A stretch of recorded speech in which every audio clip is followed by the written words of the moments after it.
everyone, welcome back. Today I wanted to do the mid-year book freakout tag. Les and I have been on BookTube for a number of years now, and I don't think either of us have ever done this tag. I know I definitely have not.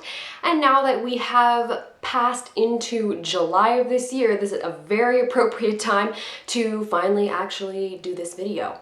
There's 15 questions to answer, so let's get started. The first question is the best book you've read so far in 2018, and that's pretty much a no-brainer for me. My favorite book that I've read this year is Being Mortal by Atul Gawande.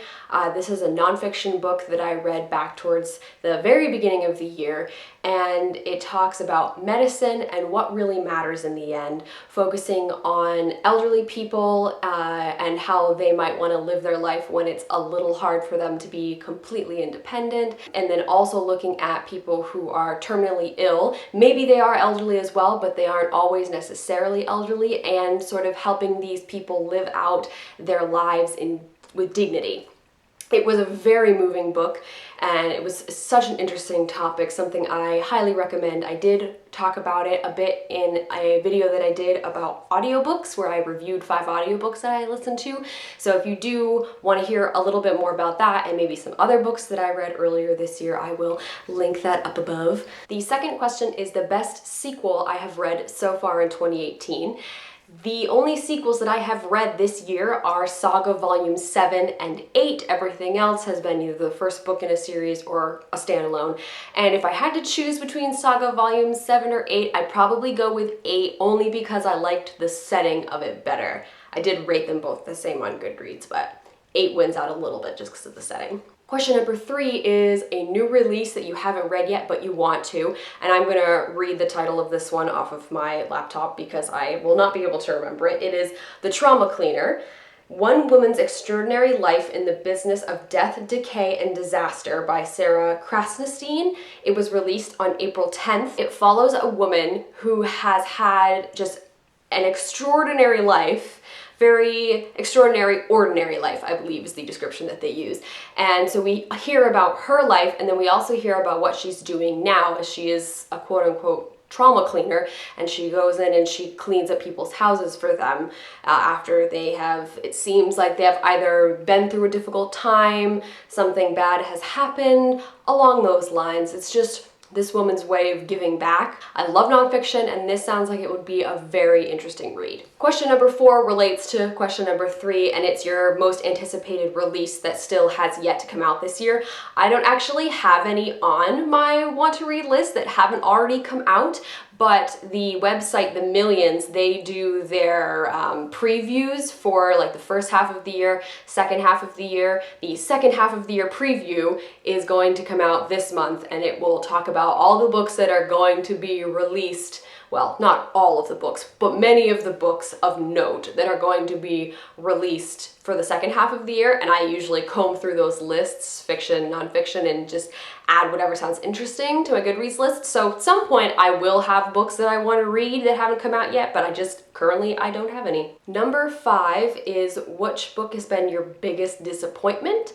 And for me, that would have to be The Child Finder by Renee Denfeld. Now, I did go into this knowing that it was not going to be great. I'd heard the reviews and they were very mixed, especially after The Enchanted, which is Renee Denfeld's previous book. It was one of my favorite books that I read last year. I loved it. And so to go from loving a book that an author wrote to really not liking it, I believe I gave it 2 stars.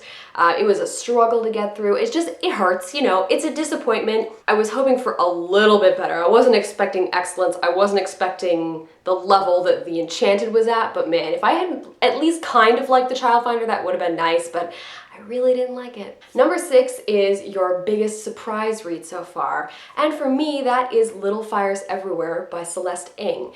And now I feel like many of you are going, whoa, wait. There were a lot of people that really liked that book. That's not exactly a surprise, but for me it was, because I actually wasn't expecting to like it as much as I did. I did read her book that was published a few years ago, her debut novel, Everything I Never Told You, and I liked that one, but I wasn't like blown away by it like a lot of people were, so I was expecting a very similar reading experience with Little Fires Everywhere, and it was way better. This is besides being mortal, this is the only other book that I have rated 5 stars so far this year, and I did do a whole review on it to talk and, gush about how much I liked it, so I will link that as well so you can go check it out. Question number 7 is your favorite new author, so it can be a debut author or an author that's new to you. And for this, I'm going to choose Jesmyn Ward. I read Sing Unburied Sing earlier this year, and I thought it was all right. I didn't love it, but I did like Jesmyn Ward as a writer, and so it has made me interested in reading some of her other works, specifically Men We Reaped, which I added to my Goodreads want to read list after finishing Sing Unburied Sing, just because Men We Reaped sounds like something that's a bit more what I'm looking for. It's made me interested in checking out other things by her, so we'll say she's a favorite new author. I mean, a little bit of a stretch, but I don't have anybody else that I would pick for this, so. Number 8 is your newest fictional crush. Now that kind of feels very young adulty to me, that question. I do not have any characters that I would consider fictional crushes. Yeah, it doesn't happen that often. I will say that last year when I was reading the Grisha trilogy, I really, really liked Nikolai Lantsov. So for those of you who have read the Grisha trilogy, know about Nikolai, you'll know who I'm talking about. But I would say he's probably the most recent, closest thing to a fictional crush that I have. Number 9 is your newest favorite character, and I am currently listening to an audiobook of The Dry by Jane Harper, and there are a few characters in there that I actually quite like. I know there's another book in the series.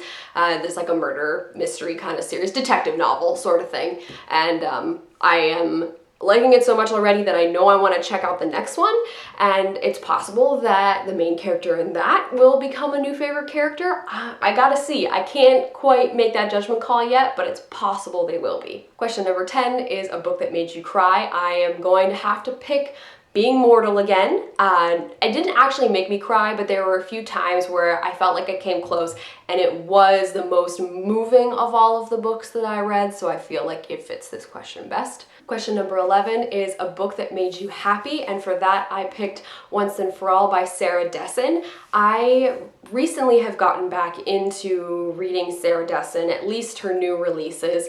I read Saint Anything last year, I believe, and I really enjoyed it, and so once I was able to get my hands on Once and For All, I knew that this would be the kind of book I could pick up if I wanted something with some depth to it, but still very light and fun and easy to read. I do really like Sarah Dessen's writing style, and this was exactly what I wanted. I might not have loved the characters as much as I loved the characters in Saint Anything, but it still had that same vibe to it that I enjoy, and it did make me happy being able to read it. Question number 12 is your favorite book to movie adaptation so far.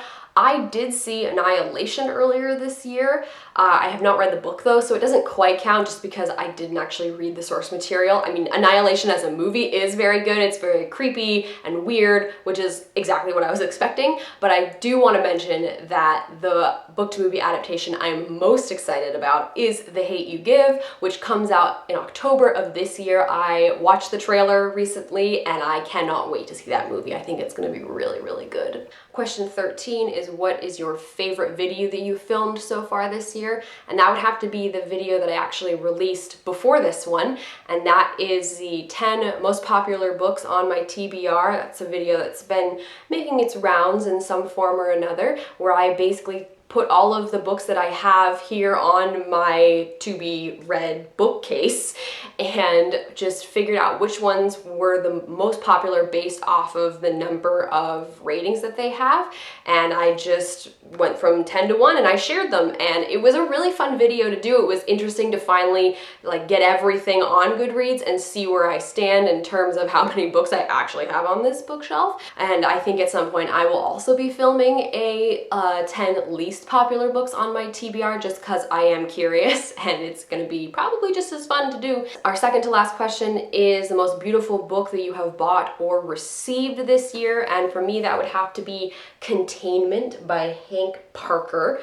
I haven't bought or received many books this year, and none of them are particularly beautiful, but this one's kind of darkly beautiful. It is about a virus that gets out, spreads, and sort of the devastation that it's going to cause. I haven't read it yet or anything. This is actually a book I haven't even hauled yet, so this is a sneak peek into my eventual summer book haul, but it just looks like there's blood spatters on it, and then using the letters in containment, it lists different cities that I presume are going to be affected by this disease, whatever it is that gets out. So creepy, but kind of nice at the same time. And the final question for this tag is, what books do you still need to read this year?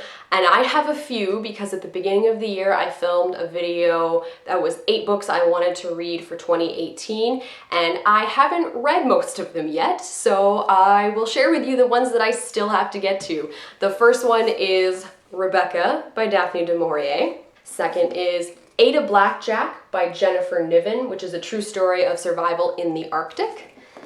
Fahrenheit 451 by Ray Bradbury. Chernobyl Prayer by Svetlana Alexievich. Walter Bonatti's The Mountains of My Life. And then finally, the last book that I would like to get to this year is We Are as Gods, Back to the Land in the 1970s on the Quest for a New America by Kate DeLawes. So yeah, I still got some work to do. I got 6 books of the 8 originally that I mentioned that still need to be read, so yeah, I should probably get on that. But otherwise, that is it. Those are the 50 questions of the mid-year book freakout tag. I'm going to tag Les to do this because I don't think she's ever done it. Otherwise, this tag has been around for a while, so I don't want to tag anybody else just in case someone's like, hey, I've already done this a bunch of times. I don't feel like doing it again, you know. Don't want to pressure anybody, but I encourage Les to do it. If you guys would like to do it and you have not been specifically tagged, I strongly encourage you to do so. It is one of those ones that you can do every year, so feel free to do it again if you've already done it. If you have anything to say about the books that I mentioned in the tag, feel free to do so in the comments below. As always, all of our links are in the doobly-doo, so you can check those out if you feel so inclined. Thank you guys very much for watching, and I'll see you later.